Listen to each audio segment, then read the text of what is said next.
Well, welcome back. It is now Monday of Holy Week, and just want to share another quick thought with you today as we consider another key event that happens during that week. All of the gospel writers tell us that during that week, Jesus went back and forth to the temple teaching and doing many different things, but before he really began to teach in the temple, he cleansed the temple.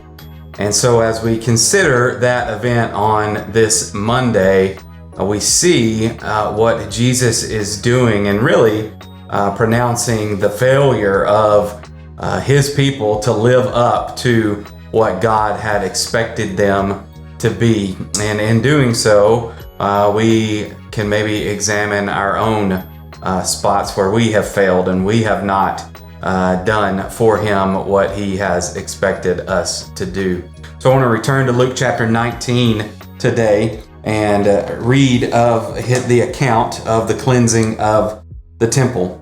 Luke writes, chapter 19, verse 45, he went into the temple and began to throw out those who were selling, and he said, "It is written that my house will be a house of prayer, but you have made it a den of thieves."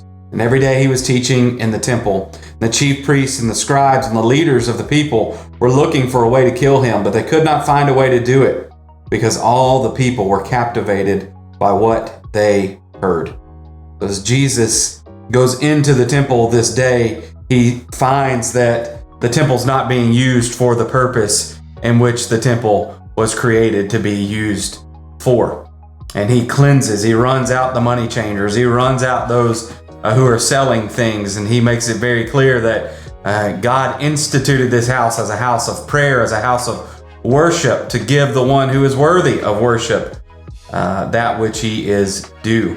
And now Jesus finds and knows that it's not being used for its intended purpose. And so we see in this the authority of Jesus. We also see Jesus continuing to stir up the hornet's nest amongst the chief priest and the scribes and the Pharisees who are plotting and looking for ways to get rid of him as they see him as a problem.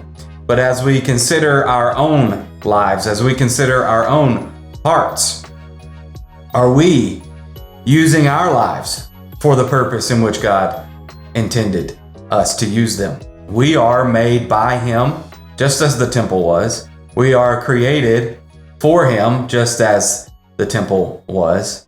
And so are we living for him?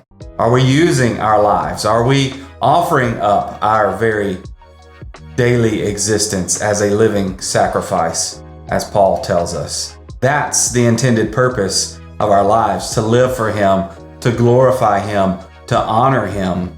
Or have we turned our life into something that it was never intended to be, by living for ourselves, by pursuing the things of this world? Do we need our own cleansing in our life, just as the temple did in that day? And if we do, then we need to repent, and we need to ask Christ to come in and cleanse those areas of our hearts where we're not rightly reflecting what he has commanded us to do and what he has purposed us to do, so that we can indeed return to our intended purpose, to live for him.